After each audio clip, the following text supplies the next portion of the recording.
In fourth grade, my gym teacher would always make the boys and the girls play separately. And I was always very frustrated with that because the boys always seemed like they were having more fun, so I wanted to play with them. So I started a petition and had everyone in my class sign it to demand that our gym teacher let us all play together. And then one day during gym class, we all just sat down on the gym floor and refused to get up until he would let us play together. He eventually caved and gave in, and from that point forward, everyone in our school was allowed to play together in gym class. I think it was the first moment I really understood the power of one person, and just because something is how it is doesn't mean that it has to stay that way, and we as an individual and as a collective have the power to change something if we don't think it's right. My name is Katie Eder. I'm 19 years old. I'm from Milwaukee, Wisconsin, and I run the Future Coalition.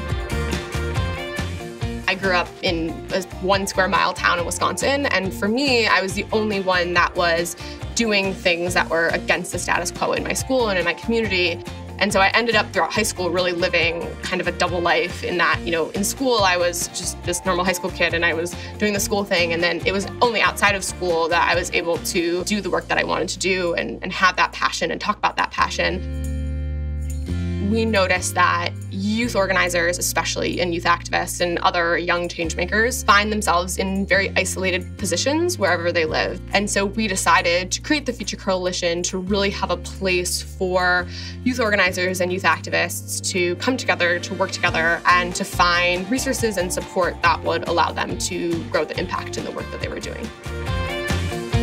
So in September of 2018, we launched Future Coalition with a campaign called Walk Out to Vote. About 20 youth-led organizations came together and asked high school and college students to walk out of class on Election Day and march to the polls to cheer each other on as those eligible cast their vote. And that campaign was hugely successful. Externally, the youth vote rose from 21% to 31%, and young people are credited for flipping a lot of elections, which is very exciting. So now we work with about 40 youth-led organizations across the country and a couple hundred other, we call them freelance organizers. I think we're always stronger together. I think that when people feel like they have a community and when people feel like they're connected to something bigger than themselves, that change is always greater. When you look at social movements throughout history, it's always young people that have been the catalyst for change. And that's because we're open to things being different and we're not used to how they always are.